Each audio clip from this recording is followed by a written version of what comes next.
1, 2, 3, 4, 5, 6, 10. Okay. Everyone just stares up at the headlights like deer. Joshie. ... We're stuck here now? Dawson. Glancing around at the shadowy streets.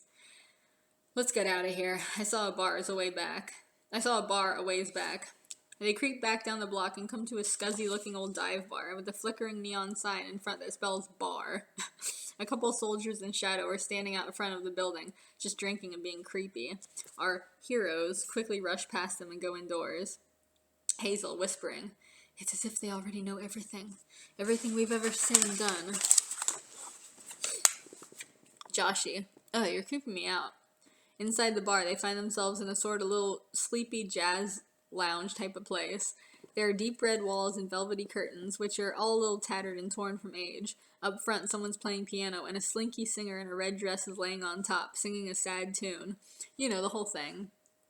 Leia, "Man, we are so fucked." Luke, "Arrested if we stay." Leia, "Arrested if we go." Sulu, "So close and yet so far." Everyone is all down and out and bluesy as they sit in the lounge and think about how they could possibly get out of their situation. All of them thinking that this is the end of the line. In their moment of darkness, Joshie goes over for a drink at the bar. She looks all around the club and locks eyes with a scruffy man from across the room. He wears an old beat-up baseball cap and a generic old blue-collar shirt, and his eyes are a deep blue like the ocean. He looks back at her for a moment and then looks down shyly. Joshie crosses the room right over to him. She sits down next to him at the table where he's sitting alone. He looks up at her from his drink and chuckles. Guy, with a pirate accent. What'd you come over here for? Just to rough up a poor innocent old man." Joshie, "Rough up? No way. You want me to buy you a drink?" Guy, "Nah, I've already drunk enough to be here now." Joshie takes a sip from her glass. "You're pretty." Guy looks a little embarrassed. Not here to rough me up, huh? But you want to knock me out." They both laugh.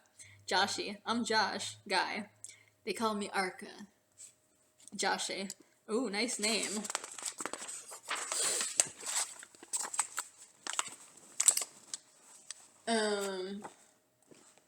Oh, I'm getting distracted by this movie. I like this part.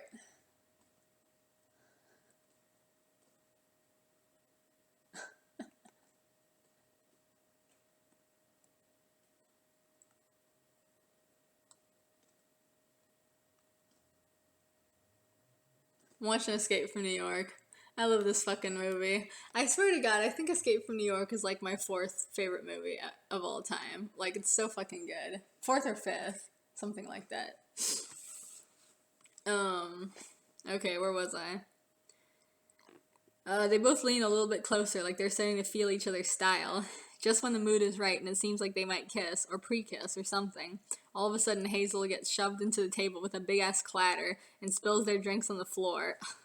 Joshie and Orca look up to see Han and Sulu standing there, looking irritated as fuck. Han, "It's your turn to babysit the freak, Earth girl. He's getting on our damn nerves."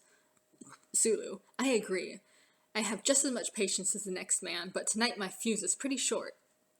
The two of them go huffing off in their dark moods, leaving Hazel all shaky and pawned off on Joshie. Orca reaches up and pulls Hazel to sit at the table with them. Orca, "What's the trouble with you, young man?" Hazel, Orca, never mind. You don't have to say a thing. I see what it is."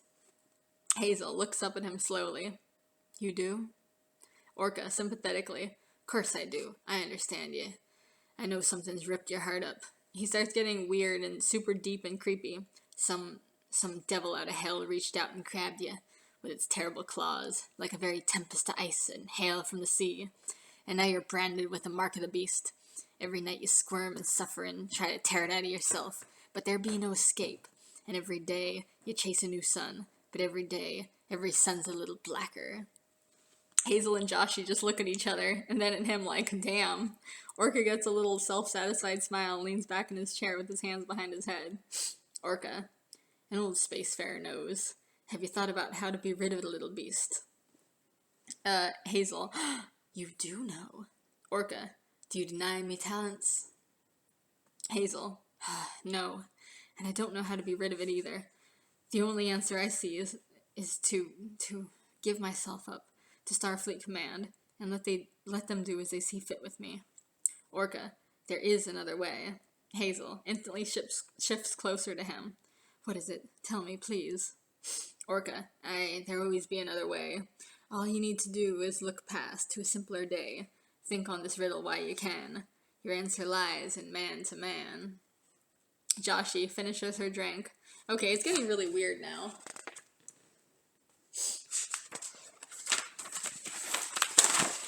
Whoop. Orca, just believe in yourself.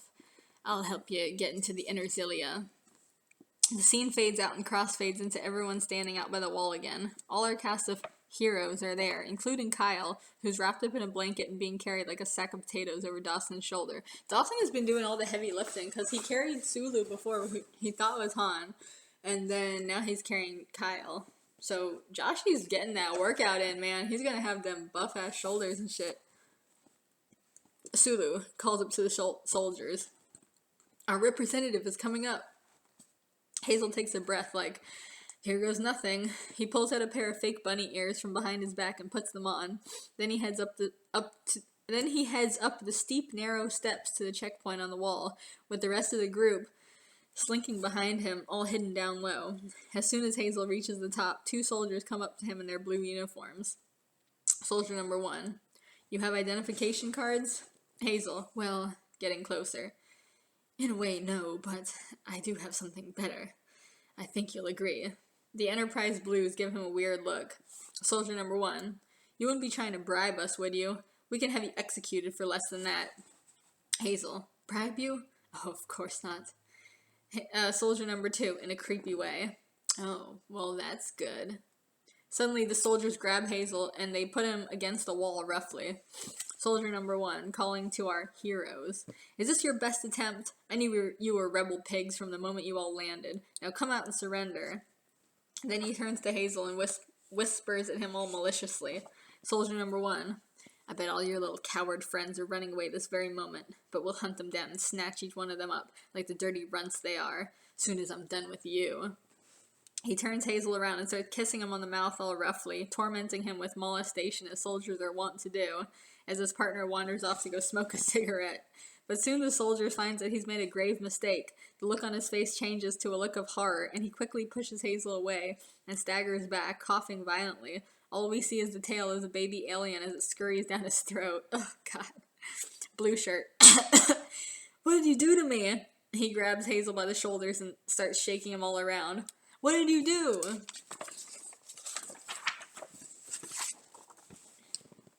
He gets quickly weakened by the baby alien as it wreaks havoc on the inside of his body. He lets go of Hazel and goes down on the floor, choking and coughing and pulling on his shirt collar. Just then, the second blue shirt returns from his cigarette break and sees what's going on. Blue shirt number 2. Hey! He quickly grabs for his gun, but just then another bullet or laser or whatever the fuck comes from below and shoots the gun right out of his hand. Of course, surprise, surprise, it's Han, blowing the smoke off the end of the police pistol that he stole earlier. The rest of the heroes come running up the steps. The second blue shirt backs away from all of them in fear. He runs for the megaphone and grabs it. Blue shirt number 2. Red alert! Red alert! Rebel intruders on the... Suddenly his voice gets cut off and he puts a hand to his throat, as if he's being strangled by an invisible, force. He staggers back from the megaphone, trying desperately to breathe, until he also finally succumbs and passes out cold on the ground. Luke lets out a breath. He flips back his hair with one hand. How's that for disturbing? Meanwhile, Sulu flicks out his switchblade sword and approaches the first blue shirt. Sulu, as much as I would love to see this silica-based plague life form decimate your entire ranks, this will end here. Blue shirt, crawling, backing away from him. Leave me alone, you crazy, double-crossing traitor! Sulu, don't be afraid. I think you will find my tactics to be quite gentle. See? Just look up there. He motions upwards with his sword. The blue shirt looks up. Sulu quickly takes advantage of the opportunity and slices his head clean off, which rolls across the platform and falls off the other side. He kicks the guy's body down to his back and stabs the sword down through his chest in a ritualistic fashion, like Excalibur on the rock, or like in Kill Bill when it says "O Ren Ishi," but then it's like in parentheses Kylo Ren Ishi. It's kind of hard to explain. It's like parentheses KYL close parentheses O Ren Ishi. You see what I'm saying? When her mom gets killed on the bed, we can hear the baby alien squeal from within as it's impaled. Sulu lets out a little sigh of relief, but not for long, as they hear a shout from down below. Then, from the dark streets of the outer Zilia, other ranks of soldiers come hurrying out and suddenly open fire a shower of lasers upon our heroes. All our heroes run to the giant doors on the wall for cover. Orca punches in some kind of code in this little keypad thing, and doors start to automatically open. But too slowly! All our heroes start desperately pulling on the doors, trying to get them to open faster. But of course it's totally useless, like a mouse trying to open a refrigerator door. Orca, all of you, run inside. I'll hold them off. Hi, baby.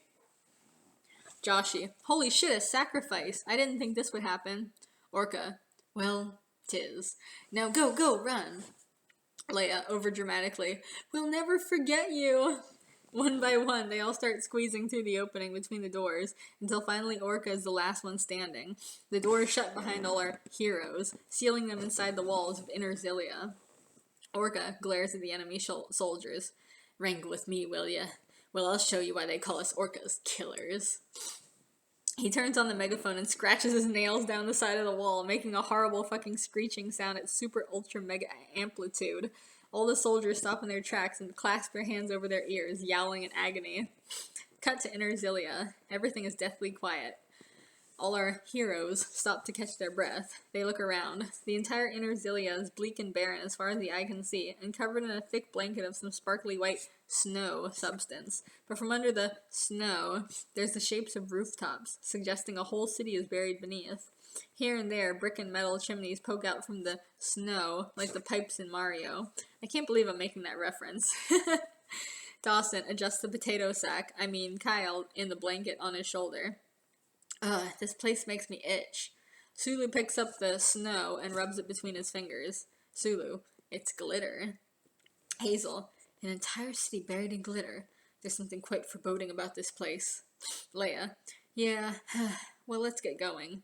They all start walking through the depressing yet sparkly landscape. Leia to Dawson, why are you still carrying that dead body around? Oh, wait, that was Leia's voice. Why are you still carrying that dead body around? Luke, he's not... Han interrupts. Me and the cowboy here, we're gonna try and use him as a human shield against the soldiers. But the cookie didn't exactly crumble that way. Joshie, sick dude. Leia, ugh, rolls eyes. Well, I guess it's not all that bad. If you run into any crooks, we can sell the organs. They go up to the first chimney, but find it to be too small, not fit for human use. They go from chimney to chimney, but find them all to be too narrow. Hazel, should we dig? Leia, I don't think so. The glitter would suffocate us before we found anything. They keep walking, starting to feel hopeless in this sensory-depriving environment, when suddenly they hear a strange little sound coming from beneath the ground. They all stop to listen. Luke, what's that? Joshie crouches down and puts her ear to the ground. Joshie, sounds like music. She sits up and brushes the glitter off her face. Joshie, now I'm gonna have glitter in my ear forever. Han, from a little ways over. Hey, check this out.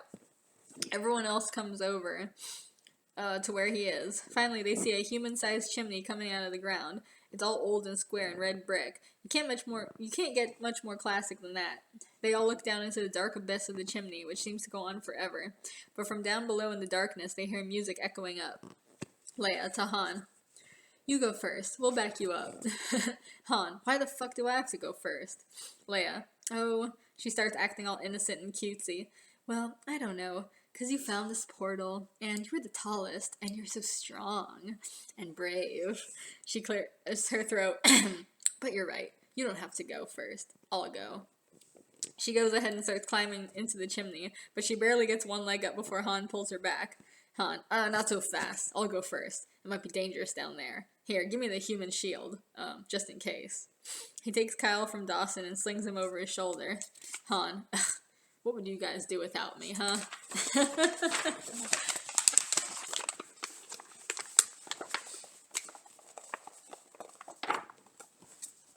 He climbs into the chimney and goes down. Luke looks straight into the camera and holds up a sign with a picture of a lollipop on it. You know, Looney Tunes style. Wah, wah, wah.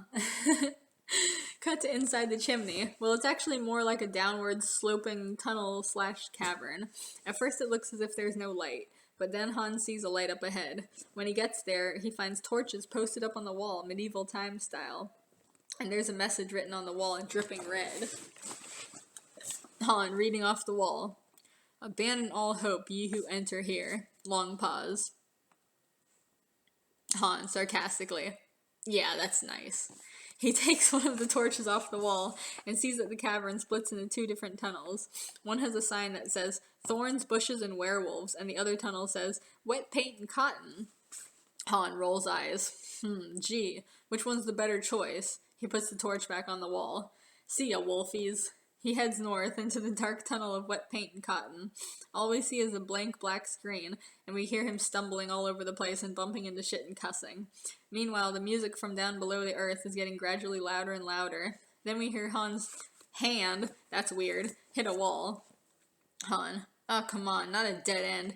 All this way, all this stupid shit, and for what? Only to come to a... Oh wait, never mind. He finds the doorknob and turns it. A little sliver of light comes through the crack in the door. But the door is old and sticky and doesn't want to open. He shoves on the door until finally it opens and he bursts through to the other side, staggering as if drunk into the blinding lighted room. He blinks and looks around all dazed. His clothes are now totally red with paint, and the cotton is sticking to his shirt, sticking around the wrists, and all on his face like a beard, making him resemble a skinny and demented Santa Claus carrying a body and a blanket over his shoulder instead of a sack full of toys. He finds himself in a 1970s disco club. What's going on, baby? Why are you meowing so much? What's going on? She's crazy. You hear all that? Where was I? He blinks and looks around, all dazed. His clothes are now totally... Oh yeah, I already read that part. He finds himself in a 1970s disco club. Disco music blasting, disco ball on the ceiling, bright colors and animal print everywhere. Paisley, furry couches, coffee tables with mirrors on them. I mean, you name it. All that good stuff, baby. A random disco lady comes roller skating up to Han and brings him out of the blue. And hugs him out of the blue. Then skates in a circle around him. Disco lady. Welcome to our super duper secret rebel base. You made it. Your friends are worried about you.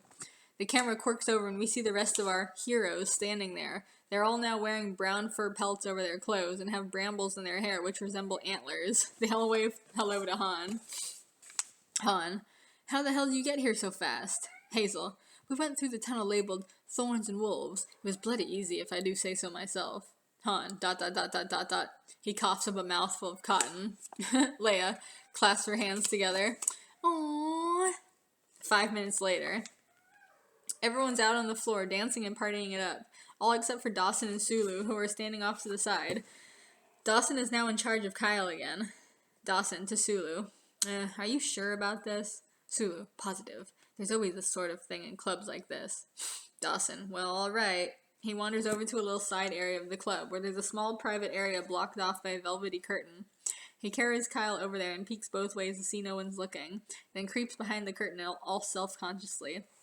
He finds himself in a small area where a tall black lady with rose shades is sitting behind a desk in front of a closed door. Lady, in a friendly way. Can I help you? Dawson, a little awkwardly. Yeah. My friend said this is the, He lowers his voice. The dead body removal? Lady smiles. That's right. Come over here, Cookie. Don't be shy. She stands up. Let me see what happened. Dawson comes over to her all awkwardly, like a kid who knows they're in trouble, and lays Kyle down on her desk. He pulls the blanket off him. Lady takes one look at him. Oh, honey, he ain't dead. He's just drugged. I've seen this 1,000 times. Dawson perks up. Really? Lady, yep. She picks up Kyle. I'll keep him here till he wakes up. We'll take good care of him. She goes to the door behind the desk and nudges it open with her foot. Lady calling in. Hey girls, I got a warm one. If you want a piece of this, let me see them dollars. Dawson, ... to himself. Maybe I didn't do such a good thing after all. Okay, that's where I'm gonna cut it for here, and then I'll finish the rest later.